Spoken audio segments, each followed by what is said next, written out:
Hello guys, welcome back to our channel. So இந்த வீடியோவில் நம்ம எதை பற்றி பார்க்க போகிறோம் அப்படின்னா ஒழுக்கமுடைமை அதிகாரம். ஸோ அதுக்கு முன்னாடி திருக்குறள் டிஎன்பிஎஸ்சிக்கு எப்படி படிக்கணும் அப்படின்றத ஷார்ட்டாக சொல்லிடுறேன். ஸோ திருக்குறள் பொறுத்த வரைக்கும் என்னென்னா நம்ம ஸ்கூலில் ஆல்ரெடி படிச்சிருப்போம். ஸோ ஸ்கூலில் ஆல்ரெடி படித்த அதிகாரம் நமக்கு நல்லா ஞாபகம் இருக்கும். இப்போ நியூவாக படிக்க அதிகாரம் அந்தளவுக்கு நமக்கு ஞாபகம் இருக்காது. அதாவது அந்த குறள் தெரியும், பட் டக்குன்னு திடீர்னு ஒரு கொஸ்டினாக ஆன்சர் பண்ணுறதுக்கு நம்ம கொஞ்சம் யோசிக்கிற மாதிரி இருக்கும்.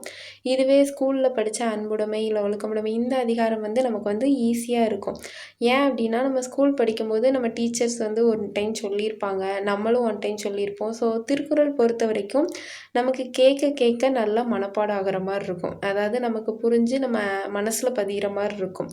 நம்மளாம் படிக்கும்போது என்ன பண்ணுவோன்னா, இப்போ மற்ற லைன்ஸ் இப்போ ஹிஸ்ட்ரியோ இல்லை பாலிட்டியோ நம்ம ரீட் பண்ணி விட்ற மாதிரி திருக்குறளையும் படிச்சுட்டு போவோம். பட் அது என்ன ப்ராப்ளம்னா, பாலிட்டியோ இல்லை ஹிஸ்ட்ரியோ படிக்கும்போது அது ஒரு ஸ்டோரியாக இருக்கும். ஸோ நம்ம ரீட் பண்ணும்போது நமக்கு அண்டர்ஸ்டாண்ட் ஆகிற மாதிரி இருக்கும். இப்போ பார்லிமெண்ட்டில் என்ன பண்ணுறாங்க அப்படின்ற நமக்கு கான்செப்ட் புரியணும் அதை பொறுத்த வரைக்கும். பட் திருக்குறளில் என்ன அப்படின்னா, இப்போ ஒழுக்கம் விழுப்பம் தரலான்னு ஒழுக்கம் உயிரினும் ஓம்பப்படும் இப்படி டக்குன்னு ஒரு குறளை ரீட் பண்ணால் நமக்கு அந்தளவுக்கு புரியாது. ஸோ இது இன்னொருத்தவங்க சொல்லி நம்ம கேட்கும்போது நமக்கு நல்லா அண்டர்ஸ்டாண்ட் ஆகிற மாதிரி இருக்கும். அதனால் திருக்குறள் படிக்கும்போது மேக்ஸிமம் என்ன பண்ணணும்னா, ஏதாவது ஒரு வீடியோ யூடியூப்பில் அதை பற்றி போட்டிருப்பாங்களா, ஸோ அந்த வீடியோ ஒன்ஸ் பார்த்துக்கோங்க. அப்படி பார்க்கும்போது திருக்குறளை பொறுத்த வரைக்கும் நம்ம கேள்வி சொல்லுவோம்ல, அதுதான். ஸோ கேட்க கேட்க உங்களுக்கு மனசில் நல்லா புரிய ஆரம்பிக்கும். ஸோ அப்படி கேட்டுட்டு அதுக்கப்புறமா நீங்கள் ஒன் டைம் ஃபுல் வீடியோ பார்த்துட்டு அதுக்கடுத்து நீங்கள் புக்கில் படிக்கும்போது உங்களுக்கு ஈஸியாக அண்டர்ஸ்டாண்ட் ஆக ஆரம்பிக்கும். ஸோ அது நமக்கு கொஸ்டினாக பார்க்கும்போது நமக்கு ஆன்சர் பண்ண ஈஸியாக இருக்கும், மறக்காது. ஓகேவா? ஸோ இந்த வீடியோவில் நம்ம ஒழுக்கமுடைமை பற்றி பார்க்கலாம். ஃபஸ்ட்டு ஒழுக்கமுடைமை அப்படின்றதுக்கு இது 10th ஓல்டு புக்கு, தமிழ் புக்கில் இருக்கிறதுலேருந்து எடுத்திருக்கேன். ஸோ ஒழுக்கமுடைமை அப்படின்றது நல்ல நடத்தை உடையவராதல் அப்படின்னு கொடுத்துருக்காங்க. ஃபஸ்ட்டு திருக்குறள் பாருங்கள். ஒழுக்கம் விழுப்பம் தரலான் ஒழுக்கம் உயிரினும் ஓம்பப்படும். அதாவது என்ன அப்படின்னா, விழுப்பம் அப்படின்றது சிறப்புன்னு சொல்லுவாங்க, சரியா? இந்த ஒழுக்கம் தான் எல்லா சிறப்புகளையும் தருவது. ஸோ அதனால் இந்த ஒழுக்கத்தை உயிரினும் ஓம்பப்படும் அப்படின்னா உயிரினும் மேலானதாக கருதி காத்தல் வேண்டும் அப்படின்னு சொல்லியிருக்காங்க. மறுபடி பாருங்கள். ஒழுக்கம் விழுப்பம் தரலான் ஒருத்தருக்கு அனைத்து சிறப்புகளையும் தருவது எது அப்படின்னா ஒழுக்கம். அந்த ஒழுக்கத்தை உயிரினும் மேலானதாக கருதி காத்தல் வேண்டும். ஒழுக்கம் உயிரினும் ஓம்பப்படும் அப்படின்னு சொல்லியிருக்காங்க. ஸோ இதில் விழுப்பம் அப்படின்றது சிறப்பு, ஓம்பப்படும் அப்படின்றது காத்தல் வேண்டும். ஸோ இப்போ என்ன அப்படின்னா, திருக்குறள் நம்ம இதுக்கு முன்னாடி டிஎன்பிஎஸ்சியில் எப்படி இருந்ததுன்னா, ஒரு குறள் கொடுத்துட்டு அடுத்த லைன் என்ன அந்த மாதிரி கேட்குற மாதிரி இருக்கும். இப்போ ஃபுல் குறளும் அவங்களே கொடுத்துட்டு, எக்ஸாம்பிள் இப்போ ஒழுக்கம் விழுப்பம் தரலான் ஒழுக்கம் உயிரினும் ஓம்பப்படும் இதில் விழுப்பம் மட்டும் அண்டர்லைன் பண்ணிவிட்டு மேற்கண்ட குறளில் அடிக்கோடிட்ட சொல்லியிருக்கான பொருள் தருக இல்லை எதிர்ச்சொல் தருக இலக்கண குறிப்பு தருகன்ற அளவுக்கு கூட இப்போ டிஎன்பிஎஸ்சி கேட்க ஆரம்பிச்சிட்டாங்க. ஸோ திருக்குறள் பொறுத்த வரைக்கும் each and every word important. ஓகேவா? ஸோ அதுக்கேற்ற மாதிரி படிச்சுக்கோங்க. இலக்கண குறிப்பு பாருங்கள். ஒழுக்கம் அப்படின்றது தொழில் பெயர். ஓகேவா? படும் அப்படின்றது செய்யும் என்னும் வாய்ப்பாட்டு வினைமுச்சு. ஸோ அடுத்தது 2வது குறள் பாருங்கள். பரிந்தோம்பி காக்க ஒழுக்கம் தெரிந்தோம்பி தேரினும் அக்தே துணை அப்படின்னு கொடுத்துருக்காங்க. அதாவது பரிந்தோம்பி காக்க ஒழுக்கம் அப்படின்னா என்ன இதில் நம்ம ஆராய்ந்து பார்த்தாலும் ஒழுக்கம் தான் நமக்கு நல்ல துணையாக இருக்கும். ஸோ அப்படி இருக்க ஒழுக்கத்தை எப்பாடுபட்டாவது அதனை விரும்பி காத்தல் வேண்டும் அப்படின்ட்டு கொடுத்துருக்காங்க. பரிந்து அப்படின்னா விரும்பி, அதாவது பரிந்தோம்பி காக்க ஒழுக்கம் ஒழுக்கத்தை விரும்பி காத்து கொள்ளணும். ஏன் அப்படின்னா தெரிந்தோம்பி தேரினும் அக்தே துணை, அதாவது எந்த முறையில் ஆராய்ந்து பார்த்தாலும் ஒழுக்கம்தான் நல்ல துணையாகும். அதனால் அதை விரும்பி காத்தல் வேண்டும், எப்பாடுபட்டாவது அதனை விரும்பி காத்தல் வேண்டும் அப்படின்னு சொல்லியிருக்காங்க. குறள் மறுபடி சொல்லலாம். பரிந்தோம்பி காக்க ஒழுக்கம் தெரிந்தோம்பி தேரினும் அக்தே துணை. ஓகேவா? அடுத்தது அதுக்கு சொற்பொருள் பாருங்கள். பரிந்து அப்படின்னா விரும்பி, தேரினும் அப்படின்னா ஆராய்ந்து பார்த்தாலும். இலக்கண குறிப்பு காக்க அப்படின்றது வியங்கோல் வினைமுச்சு. ஓகேவா? அடுத்து பரிந்து தெரிந்து அப்படின்றது வினையச்சங்கள். பரிந்து தெரிந்து ரெண்டும் வினையச்சங்கள். காக்க அப்படின்றது வியங்கோல் வினைமுச்சு. இதில் பிரித்தறிதல் கொடுத்துருக்காங்க பாருங்கள். பரிந்தோம்பி அப்படின்றத நம்ம சொல்லும் போதே பரிந்து ஓம்பி அந்த மாதிரி தான் சொல்லுவோம். ஸோ பரிந்தோம்பி அப்படின்றத பிரித்து எழுதுனா பரிந்து கூட்டல் ஓம்பி வரும். தெரிந்தோம்பி அப்படின்றது தெரிந்து கூட்டல் ஓம்பி, அதாவது இந்த ஓம்பி அப்படின்றது காக்கிறது அந்த மீனிங்கில் வரும். அடுத்து பாருங்க, இந்த 2 பாடலும் ஒழுக்கத்தின் உயர்வை குறிக்கிறது. அடுத்து 3வது குறள் பாருங்க, ஒழுக்கம் உடைமை குடிமை இழுக்கம் இழிந்த பிறப்பாய் விடும் அப்படின்னு சொல்லியிருக்காங்க. ஒழுக்கம் உடைமை குடிமை இழுக்கம் இழிந்த பிறப்பாய் விடும். அதாவது என்ன அப்படின்னா, ஒழுக்கம் உடைமை குடிமை அப்படின்னா ஒழுக்கம் உள்ளவர் தான் உயர்குடியினர், இழுக்கம் இழிந்த பிறப்பாய் விடும்னா அந்த ஒழுக்கம் இல்லாதவர் வந்து இழிக்குடியினர் அப்படின்ட்டு கொடுத்துருக்காங்க.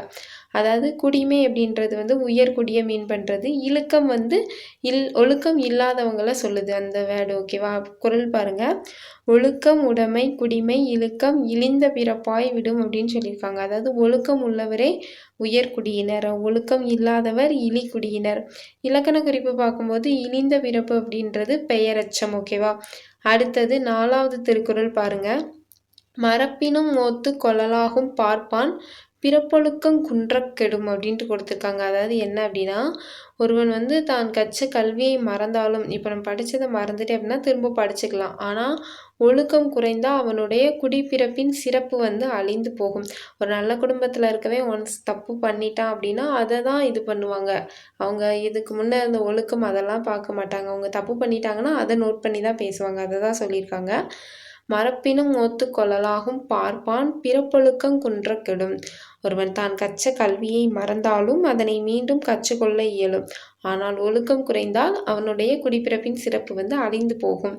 ஸோ இலக்கண குறிப்பு பாருங்க, கெடும் அப்படின்றது செய்யும் என்னும் வாய்ப்பாட்டு வினைமுற்று. கொள்ளல் அப்படின்னா அல் ஈச்சு தொழில் பெயர். அடுத்த 5வது திருக்குறள் பாருங்க, அழுக்கார் உடையான்கண் ஆக்கம் போன்று இல்லை ஒழுக்கம் இலான்கண் உயர்வு அப்படின்ட்டு கொடுத்துருக்காங்க. அழுக்காருன்னா நமக்கு தெரியும் பொறாமை, ஆக்கம்னா செல்வம். அதாவது அழுக்கார் உடையான்கண் ஆக்கம் போன்று இல்லை அப்படின்னா பொறாமை உடையவனிடம் செல்வம் வந்து நிலைக்காது. அதுபோல ஒழுக்கம் இல்லான்கண் உயர்வு அப்படின்னா ஒழுக்கம் இல்லாதவனிடம் உயர்வு இருக்காது. ஓகேவா? அழுக்காறு உடையான்கண் ஆக்கம் போன்று இல்லை ஒழுக்காம் இலான்கண் உயர்வு அப்படின்னு கொடுத்துருக்காங்க. சொற்பொருள் பாருங்க, அழுக்காறு அப்படின்னா பொறாமை, ஆக்கம் வந்து செல்வம். இலக்கண குறிப்பு உடையான் அப்படின்றது வந்து வினையாளனையும் பெயர். ஓகேவா? வினையாளனையும் பெயர். அணி பார்த்தீங்கன்னா ஓமை அணி.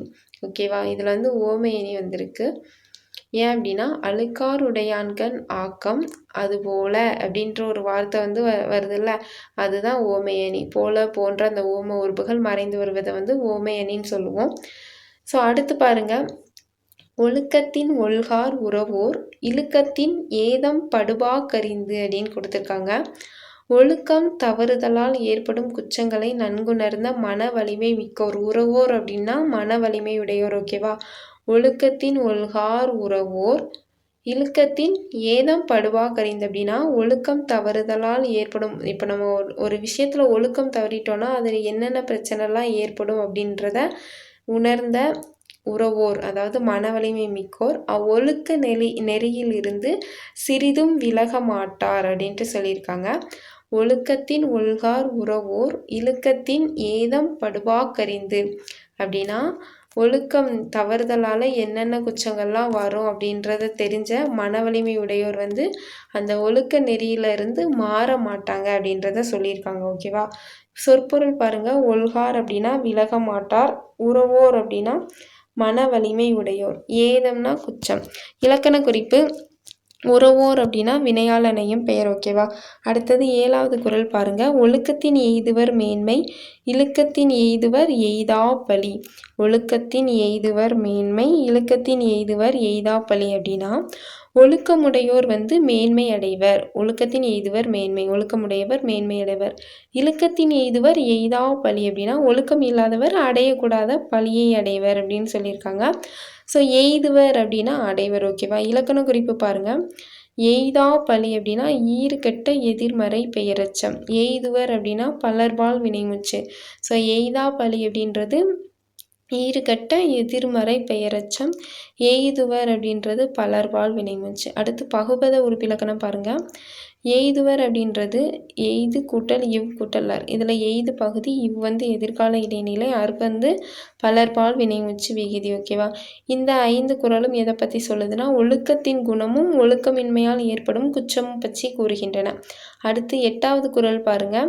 நன்றிக்கு வித்தாகும் நல்லொழுக்கம் தீயொழுக்கம் என்றும் இடும்பை தரும் அப்படின்னு சொல்லியிருக்காங்க. அதாவது நன்றிக்கு வித்தாகும் நல்லொழுக்கம்னா நல்லொழுக்கம் என்பது நன்மை என்னும் விளைவை பெறுவதற்கான விதை. இதில் வித்துனா நம்ம விதை சொல்லுவோம்ல. தீயொழுக்கம் வந்து எப்பொழுதும் இடும்பைனா துன்பத்தையே விளைவாக தரும் அப்படின்ட்டு சொல்லியிருக்காங்க. சொற்பொருள் பாருங்க. இடும்பை அப்படின்னா துன்பம், வித்துனா விதை. நன்றிக்கு வித்தாகும் நல்லொழுக்கம் தீயொழுக்கம் என்றும் இடும்பை தரும். ஸோ நல்லொழுக்கம் தீயொழுக்கம் அப்படின்றது வந்து பண்பு தொகைகள். இந்த பாடல் வந்து ஒழுக்கத்தோட விளைவை கூறுகிறது. ஓகேவா? அடுத்தது பாருங்க. ஒழுக்கம் உடையவர் கொல்லாவை தீய வலிக்கியும் வாயார் சொல்லல். ஒழுக்கம் உடையவர்கள் வந்து நம்ம வாய் தவறி கூட தீமை தரும் சொற்களை வந்து சொல்ல மாட்டாங்க. அதாவது நல்லொழுக்கம் உடையவரால் தவறியும் தம் வாயால் தீமை தரும் சொற்களை சொல்ல இயலாது. ஒழுக்கம் உடையார் கொல்லாவே தீய வலிக்கியும் வாயார் சொல்லல். ஒல்லாவே அப்படின்னா இயலாது, அவங்களால வந்து தீமை தர சொற்களை சொல்ல இயலாது. ஓகேவா? அவங்க சொல்ல மாட்டாங்கன்ட்டு இல்லை, நல்லொழுக்கம் உடையவரால் தீமை தரும் சொற்களை சொல்ல இயலாது. இலக்கண குறிப்பு சொல்லல் அப்படின்னா தொழில் பெயர். அடுத்து 10வது குறள் பாருங்க. உலகத்தோடு ஒட்ட ஒழுகல் பலகற்றும் கல்லார் அறிவில்லாதார். உயர்ந்தாரோடு பொருந்த வாழும் கல்வியை கல்லாதவர் எவ்வளவுதான் கற்றிருந்தாலும் அறிவில்லாதவரே ஆவார். அது பழமொழி சொல்லுவாங்கள்ல, ஊரோடு ஒத்து வாழ. அதை மாதிரி உலகத்தோடு ஒத்து வாழ தெரியாதவங்க எவ்வளோதான் கற்றிருந்தாலும் அவங்க வந்து அறிவில்லாதவர் தான். சொற்பொருள் பாருங்க. உலகம் அப்படின்றது உயர்ந்தோர், உலகத்தோடு அப்படின்றத வந்து எதை மீன் பண்ணுறாங்கன்னா உயர்ந்தாரோடு ஒத்துவாள். அந்த மாதிரி ஒட்ட அப்படின்னா பொருந்த, ஒழுகல்னா நடத்தல், வாழ்தல். இந்த 2 பாடலும் சொல்லாலும் செயலாலும் வரும் ஒழுக்கங்களை குறிக்கிறது. ஸோ குறள் மட்டும் ஒன்ஸ் பார்த்துடலாம். ஒழுக்கம் விழுப்பம் தரலான் ஒழுக்கம் உயிரினும் ஓம்பப்படும் பரிந்தோம்பி காக்க ஒழுக்கம் தெரிந்தோம்பி தேரினும் அக்தே துணை ஒழுக்கமுடைமை குடிமை இழுக்கம் இழிந்த பிறப்பாய் விடும் அறப்பினும் மோத்து கொள்ளலாகும் பார்ப்பான் பிறப்பொழுக்கங் குன்ற கெடும் அழுக்கார் உடையான்கண் ஆக்கம் போன்றில்லை ஒழுக்கம் இலான்கண் உயர்வு ஒழுக்கத்தின் ஒழுகார் உறவோர் இழுக்கத்தின் ஏதம் படுவா கறிந்து ஒழுக்கத்தின் எய்துவர் மேன்மை இழுக்கத்தின் எய்துவர் எய்தா பழி நன்றிக்கு வித்தாகும் நல்லொழுக்கம் தீயொழுக்கம் என்றும் இடும்பை தரும் ஒழுக்கம் உடையவர் கொல்லாவை தீய வழுக்கியும் வாயார் சொல்லல் உலகத்தோடொட்ட ஒழுகல் பலகற்றும் கல்லார் அறிவில்லாதார். ஸோ இதில் வந்து ஒழுக்கமுடைமை அதிகாரம் கம்ப்ளீட் பண்ணியாச்சு. நெக்ஸ்ட்டு இன்னொரு வீடியோவில் இன்னொரு அதிகாரத்தோடு பார்க்கலாம்.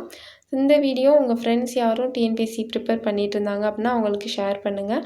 நீங்கள் இப்போ தான் ஃபஸ்ட் டைம் நம்ம சேனல் பார்க்கிங்க அப்படின்னா சப்ஸ்கிரைப் பண்ணிக்கோங்க. நெக்ஸ்ட் வீடியோவில் இன்னொரு திருக்குறள் அதிகாரத்தோடு பார்க்கலாம். தேங்க்யூ.